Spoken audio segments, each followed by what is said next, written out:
ating malunggay. O kung tingnan nyo nga naman po, ang tataas na ng ating mga malunggay. So pag malakas ang hangin at ganito lang yung tatamnan natin, siguradong mabubuwal po yan. So ayun nga, no, aayusin natin. So ito yung update sa ating urban garden. Yan po, nagsipagtumbahan lahat, ano, yung ating mga tanim. So binisita ho natin itong garden natin after 3 days. Tingnan nyo yung malunggay natin. Ayan, nagsipagtumbahan lahat po yung ating malunggay dahil nga po, ano po, mataas na siya. Ayan, makikita nyo yung malunggay natin, oh. So ito yung mga tanim natin na ito yung dangla tawag namin. Ayan, natumba. Pati yung kalabasa. Ito yung saging.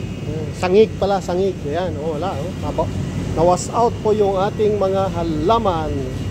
Pero yung mga seedling natin, no, maganda naman po, no, hindi sila masyadong naapektuhan. Ito yung ating budded na kalamansi. Ayan, tingnan nyo. Ayan, buhay na buhay po yung nilagay nating bud. Ayan. So yun po, no, ang ating update sa ating garden. Pati yung ating ipilipil. Lahat po, no, nagsipagtumbahan lahat. Malakas talaga yung hangin. Ayan, pati yung bayabas natin. Ayun, no. Ayan. So yung another na ginawa nating yung bud. Nilagyan natin ng bud ng Trubita orange. Ayan, no? So far, no, itong mga seedling natin okay naman, pero ang lalaki ng mga malunggay natin. Tingnan nyo, malakas talaga yung hangin dito sa tuktok. Ayan, ayan, nagsipagtumbahan lahat ang ating mga malunggay. Ayun, nadagdanan din yung yung kakao, pati yung kalamansi nadagdanan. So ito naman yung buti, ngayon lang umalog-alog. So magkakaroon po yan ng problema sa puno. Ayan, pati yung natin, lemon. So lahat po yan nadagdanan ng malunggay. Ayan, ganun po talaga ang panahon dito sa atin. So asahan na magkakaganito dahil nga po ay panahon na naman ng bagyo. So mabuti naman po itong isang markuted natin na kalamansi, hindi siya apektado. At ito yung kamote, tingnan nyo yung kamote. But anyway, mabubuhay yan. Yun, kawawa to talaga. Pagtumbahan. Ayan, nakatali na po ito, itong malaki na to. Ito kasi 4 years na po mahigit itong tanim natin na yan na malunggay. Ayan, pati ito. Ito kalilipat lang natin ito. Ayan. So ito nga po, ayusin natin siguro. Makasurvive lang muna yung mga dahon niya, then saka natin na ipoprune para mapakinabangan muna natin yung mga dahon ng ating malunggay. Kung tingnan nyo nga naman po, ang tataas na ng ating mga malunggay. So pag malakas ang hangin at ganito lang yung tatamnan natin, siguradong mabubuwal po yan. So ayun nga, aayusin natin to. Itatayo natin yung mga malunggay. And then itong mga kamote, so iayos natin yung trellis, balik natin sila, ganoon. At ito, mabuti naman itong kamutehan, hindi siya masyadong naapektuhan. So yung lang po, malunggay, basta yung mga matataas, yun po yung ating yun po yung nasira, ito yung malunggay natin to. Tingnan nyo, ang taas. Sabi. But anyway, asahan natin yan na kapag merong bagyo talaga, lalo na nasa tuktok ng building yung mga tanim natin, ay asahan natin pong sapitin nila yung ganito, no? Yung pagkasira. At well, buhay pa naman sila. Yan lang, itatayo lang natin, no? Then sa susunod na siguro, sabi ko nga kanina, makasurvive lang muna yung mga dahon nila, then saka natin ipopron, no? Para tuloy-tuloy na mayroon tayong supply ng malunggay. Actually, ano pa rin ho, no? Tingnan nyo, malakas pa rin yung hangin. So siguro kung itatayo natin ito at hindi natin ipopron, matutumpa rin ho ito. Tingnan nyo, ang lakas yun. Ang lakas ng hangin pa rin, no? So kailangan natin na bago siguro iayos ito, ipopron na natin, no? At yung iba meron pa naman tayo, no, mababa na pwede nating pagkunan ng supply natin ng malunggay. Ayan. Matataas na po talaga yung ating malunggay, no? Kasi hindi natin siya prinon, taas niya talaga. Ayan.